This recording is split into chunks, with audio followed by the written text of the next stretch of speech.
Hello, and thank you for your time. I'm Douglas Goslin, author of the Secrets of the Republic series.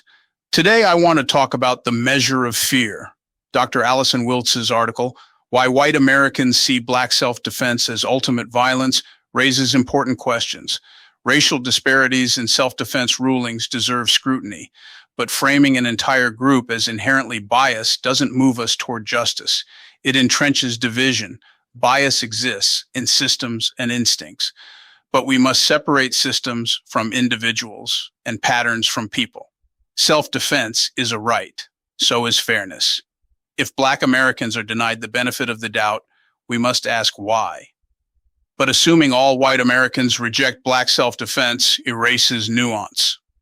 Cases like Trayvon Martin's or the Frisco stabbing demand full evidence, not narrative shortcuts.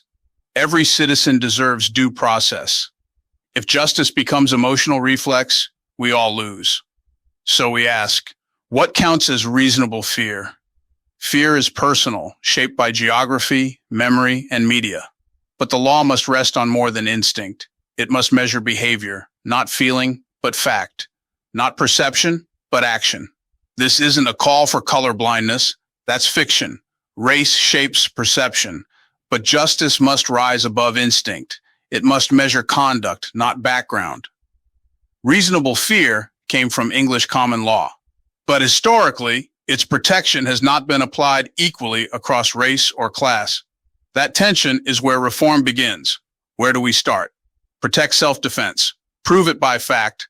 Confront bias. Don't assign it. Preserve due process, especially when pressured. Prioritize truth, not narrative affirmation.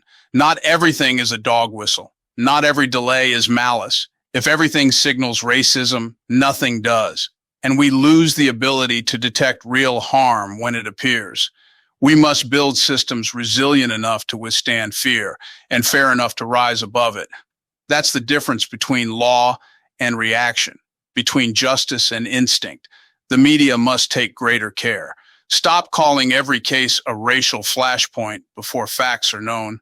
Stop narrating emotion as fact. Stop cropping stories to fit a frame. One network, just one, should lead.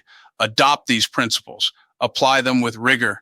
Gain every viewer exhausted by outrage without clarity. Don't wait for consensus. Set the standard. Let others follow. We need more reporting, less performance. Let truth set the pace. Because justice can't depend on the loudest fear in the room. It must rest on what can be shown, on what holds under scrutiny. That's the difference between fairness and vengeance, between a republic and its unraveling. Thank you.